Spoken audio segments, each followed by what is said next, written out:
जीवन को स्वस्थ रखने के लिए हमारा खान पान पूर्ण नियोजित होना चाहिए।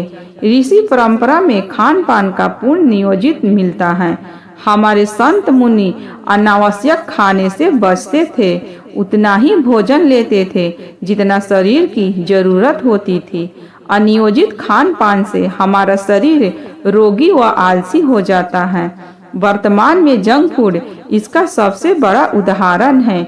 युवा पीढ़ी पर इसका सबसे बड़ा असर पड़ रहा है। हमें घर में ही स्वादिष्ट व पौष्टिक भोजन बनाकर बच्चों को देना चाहिए। मौसमी सब्जियों, फलों को भी जरूर शामिल करना चाहिए। आज हम अपने स्वास्थ्य के बारे में बात करेंगे, अपने खान पीन के बारे में बात करेंगे। हमारा स्वास्थ्य के लिए खान पीन कैसा होना चाहिए। इसके पहले आप हमारे चैनल पर नए हैं तो वीडियो को लाइक, शेयर और चैनल को सब्सक्राइब जरूर करें। और आप बुद्ध को मानते हैं तो कमेंट बॉक्स में नमो बुद्धाय जरूर लिखें। चलिए शुरू करते हैं। आज वन जैसा खाए अन्न वैसा बने मन। भोजन का सीधा प्रभाव मन मस्तिष्क पर पड़ता है। इसीलिए भोजन को पवित्र होकर अच्छे भाव से बनाने की परंपरा रही है। ऋषि मुनि खुद के हाथ का बना खाना इसीलिए पसंद किया करते थे। आज भी तमाम विचारवान लोग बाहर का रेडीमेड भोजन खाना पसंद नहीं करते। विज्ञात हो चुका है कि भोजन का सीधा प्रभाव तन मन पर पड़ता है। ऋषियों ने भी कहा है कि जैसा खाए अन्न वैसा बने मन। लिहाजा हमें सदैव पवित्रता, शुद्धता के साथ बने भोजन को अच्छे भाव के साथ खाना चाहिए। नंबर 2, संबंधों को भी मजबूत बनाता है खान पान। सबसे तेज आवाज किसकी होती है? इस सवाल के जवाब में एक ने कहा रोटी की। उसने तर्क भी किया कि यदि भूखे या जरूरतमंद को जब रोटी अर्थात भोजन कराया जाता है तो वह तमाम जगह रोटी की चर्चा करता है। जन्मदिन, शादी की सालगिरह, अन्य शुभ अवसरों पे भी हम सभी पार्टी देते हैं। मेनू में स्वाद के साथ सेहत का भी ध्यान रखा जाता है। अंकुरित अनाज को भी दावत में जरूर शामिल किया जाता है। खाने की दावत से किचन सबसे बड़ा डॉक्टर है। यदि समय रहते खान पान पर ध्यान नहीं दिया गया तो भावी पीढ़ी शारीरिक, मानसिक रूप से अपेक्षाकृत कमजोर होती चली जाएगी। इससे बचने के लिए भोजन में मोटे अनाज का अनिवार्य रूप से प्रयोग करना चाहिए। मेरा मानना है कि किचन मनुष्य का सबसे बड़ा डॉक्टर है। यदि किचन में पौष्टिक, स्वादिष्ट व सुपाच्य भोजन बने तो कभी कोई बीमार नहीं होगा। संतुलित भोजन। नंबर 4, पोषक तत्वों के लिए मोटे अनाज हितकारी है। टीवी, समाचार पत्रों में भी संतुलित भोजन पर खूब जोर दिया जाता है, लेकिन लोग अनुकरण कम करते हैं। हम यह भूल जाते हैं कि व्रत, तीज, त्योहार पर पोषक तत्वों का विशेष ख्याल रखा जाता है, क्योंकि वास्तव में यही नियोजित भोजन का हिस्सा है। ऋषि मुनियों ने त्योहार के अनुरूप में ही व्यंजन की परंपरा शुरू की है। संतुलित भोजन शरीर के लिए अमृत और असंतुलित जहर साबित होता है।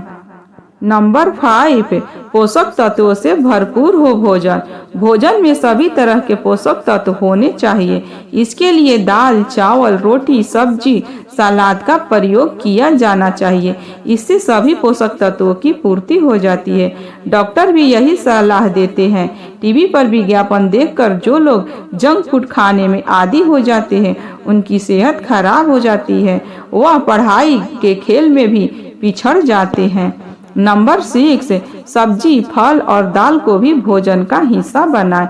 भोजन कैसा होना चाहिए, क्या खाना चाहिए, इसके लिए डॉक्टर सब्जी, सलाद, फल, दाल की जरूर सलाह देते हैं। बावजूद हम सब बच्चे जंक फूड से पेट भर लेते हैं। मुझे भी जंक फूड बेहद पसंद है, लेकिन एक बार पिज्जा खाने पर पेट दर्द होने लगा। जब डॉक्टर को दिखाया तो उन्होंने पेट दर्द का कारण पिज्जा बताया। तब से पिज्जा खाना छोड़ दिया। नंबर 7, सेहत के लिए हानिकारक तला भुना भोजन है। किताबों से लेकर क्लास में भी तला भुना भोजन में मना किया जाता है। डॉक्टर भी इस तरह के भोजन से बचाव की बात करते हैं, लेकिन हम बातें नहीं मानते। जब शरीर रोगी हो जाता है तब डॉक्टर की सुनते हैं। प्राकृतिक भी संतुलन का संदेश देती है। तमाम बीमारियों का कारण तला भुना भोजन ही है। हमें नियोजित और संतुलित भोजन से हम अपना शरीर को स्वस्थ रख सकते हैं। नंबर 8 बीमारी से बचाता संतुलित भोजन है। भोजन का शरीर के साथ मस्तिष्क पर भी सीधा प्रभाव पड़ता है। भोजन ताजा व शुद्ध खाना होना चाहिए। यदि जैविक खाद्यान्न से तैयार किए गए खाद्य पदार्थ मिले तो उन्हें भी भोजन में शामिल करना चाहिए। दरअसल रासायनिक खाद से तैयार खाद्य पदार्थ में हानिकारक रसायनों की मात्रा बढ़ जाती है, जो कि सेहत के लिए हानिकारक होते हैं। जैविक और संतुलित भोजन बीमारियों से बचाता है। नंबर 9 नियम समय पर सुपाच्य भोजन हितकारी है। तमाम लोग दिन भर खाते रहते हैं, इससे उनकी सेहत खराब हो जाती है। हमें नियत समय पर सुपाच्य और संतुलित मात्रा में भोजन करना चाहिए। नंबर 9 नियम समय पर सुपाच्य भोजन हितकारी है।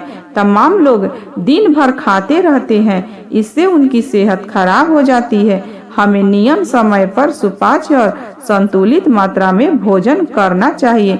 अधिक भोजन लेने से व्यक्ति आलसी हो जाता है, नींद आती है, किसी काम में मन भी नहीं लगता। संतुलित व सुपाच्य भोजन से शरीर फुर्तीला रहता है। खेल कूद में भी बेहद प्रदर्शन किया जा सकता है। वीडियो अच्छा लगे तो फ्रेंड्स एक लाइक जरूर करना। तब तक के लिए धन्यवाद।